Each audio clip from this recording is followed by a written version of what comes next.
The heroes of the hour return. We but did our duty, my lord. It was the memories of fallen friends and not our heroism which saw us through at the last.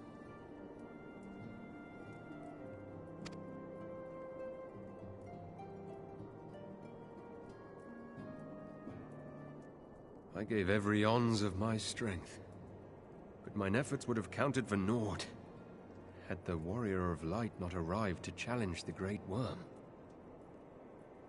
As a sworn knight of Ishgard, I had hoped to do more for my city. Well, we cannot all be heroes, dear brother.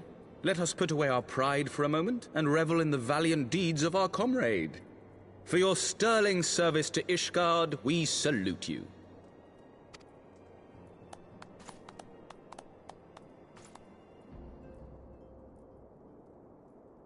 And while we're on the subject of valiant deeds, I believe I myself have earned some small measure of recognition. Under my watchful command, the ballistas of the Outer Ward struck down a veritable swarm of Dravanian invaders. My lord's command was certainly watchful. He bravely watched as the siege crews took aim, and continued to watch as countless wyverns met their end. Indeed, the ward's defenders proved so well drilled that my lord had little occasion to stop watching.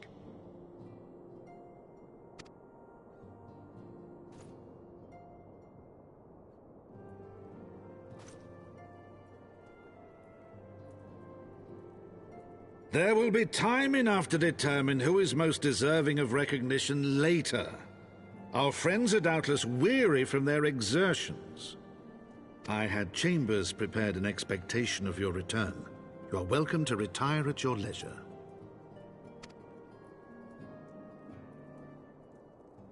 I am most grateful for your hospitality, my lord, but I believe I shall pay a visit to the Temple Knight's Infirmary.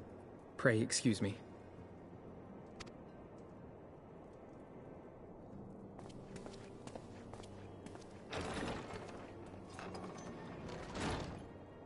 Our master Alphino has grown.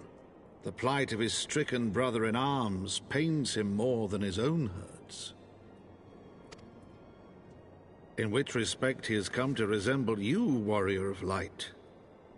Go then, visit the Azure Dragoon, and grant him what comfort you may.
Einstenien!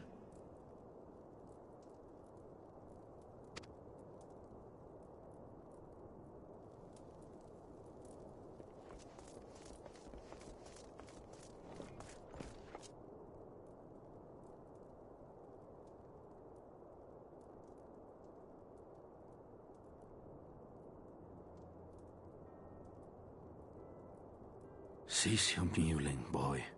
It grates my ears.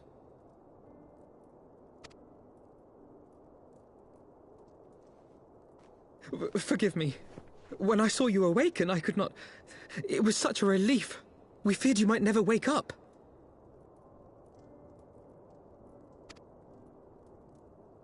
Now, Einstenien. If Master Alphino thought any less of you, you would still be Nidhogg's plaything. Or dead. Aye, 'twas but a jest. I thank you, Alphino. And you too, Warrior of Light. Quite how you managed to persuade Hraesvogr to aid in his brood brother's downfall I cannot imagine. But full glad am I that you did. 'Tis an honor to share the mantle of Azure Dragoon with one such as you.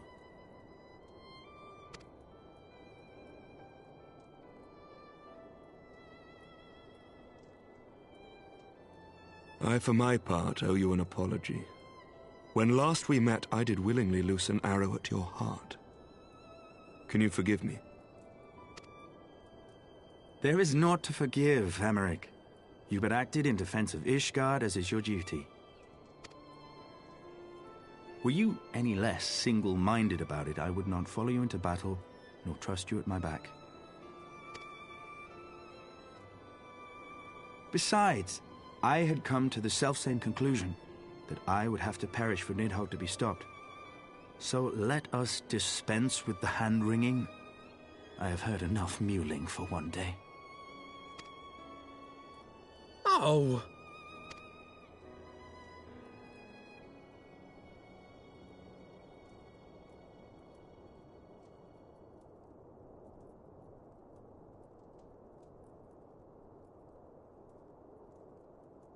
The tendrils of Nidhogg's foul presence bound up every fiber of my being, usurping my senses, but I yet retained some trace of awareness.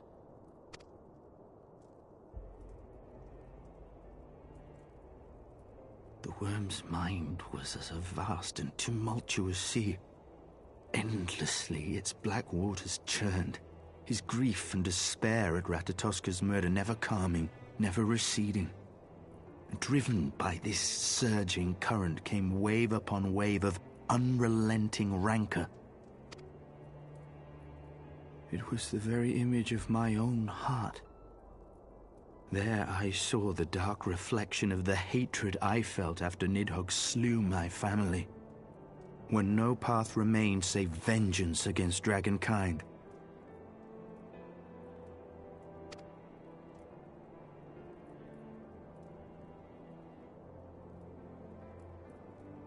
Neither one of us had a choice. But I was blessed with something Nidhogg was not. Comrades and teachers to console and admonish me.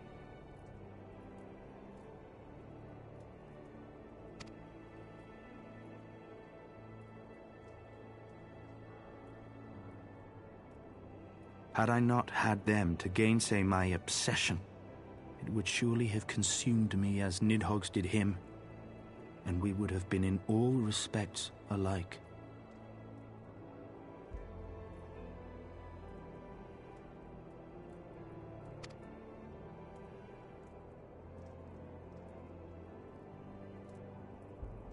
Though his shade is banished, his spirit scattered upon the sea of clouds, I feel no joy at his passing. Where once I craved vengeance, I now crave rest.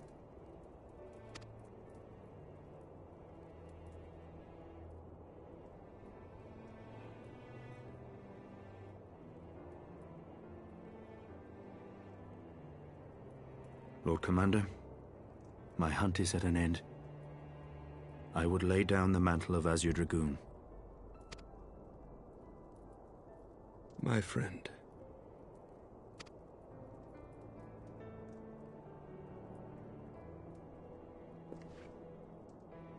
He has tired himself with too many words. I doubt not that he will make a full recovery, but he must be allowed some few days of quiet.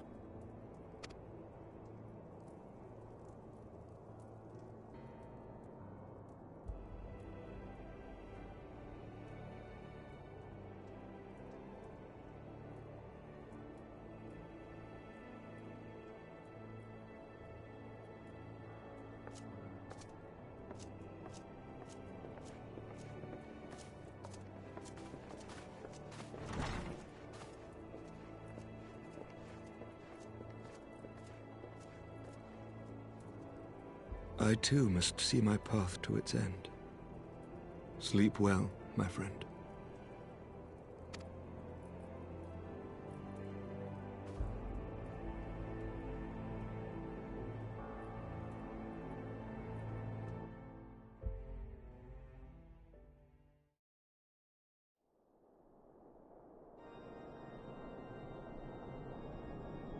Following the battle with Nidhogg on the Steps of Faith, Sir Emeric called an assembly that he might make his final proclamation as acting head of state.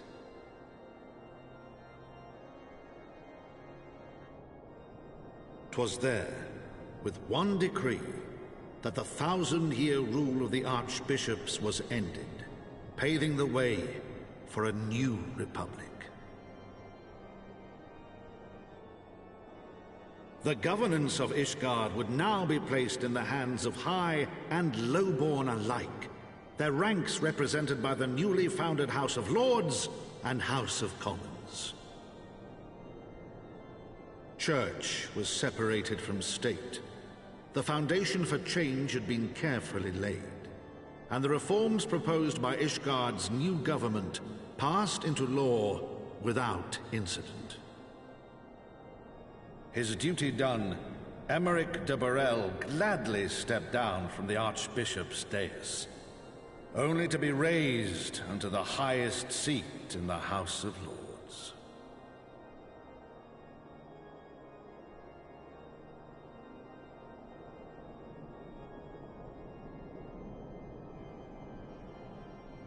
Though he strove at first to refuse this honor, the unexpectedly strident voice of the Count de Durandare left him little choice but to accept.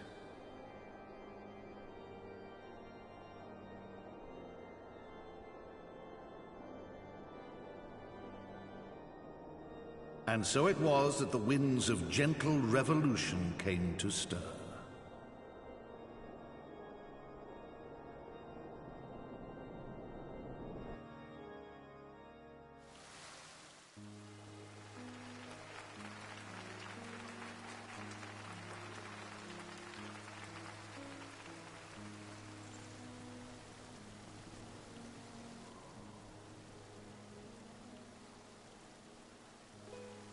Prominent among the many honored guests at Sir Emeric's investiture were the ambassadors of Dragonkind, a fitting symbol of Ishgard's newfound peace.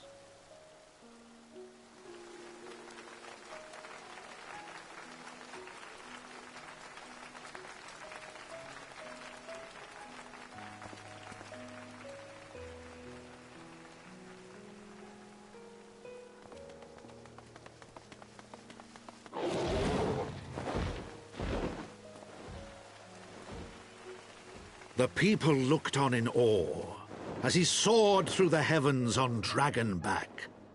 And by their cheers did they hail him an Azure Dragoon for a new age.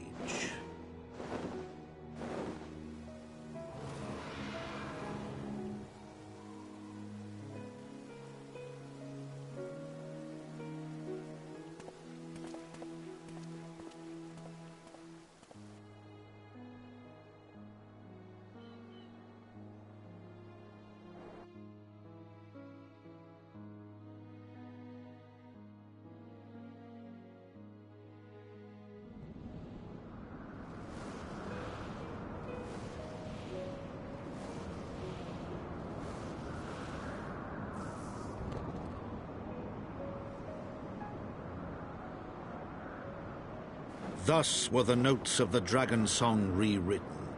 The din of war giving way to a rising litany of peace and hope.